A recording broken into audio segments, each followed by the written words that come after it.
अगर नाफरमान बीवी के साथ निबाह करें तो उस पर हमें अजर मिलेगा, बिल्कुल मिलेगा। निभाना बेहतर है। तुम छोड़ोगे फिर किसी और के गले पड़ जाएगी। तुम्हें तो तंग कर रही है ना, तुम क्या चाहते हो कि किसी और को भी जाके तंग करे? भुग तो अल्लाह ने लिखा था।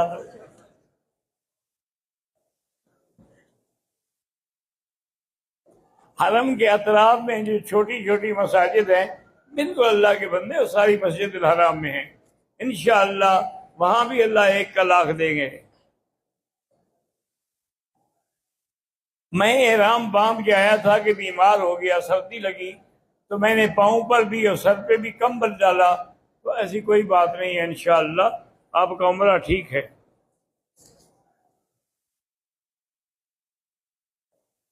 बे एहराम की हालत में बेध्यान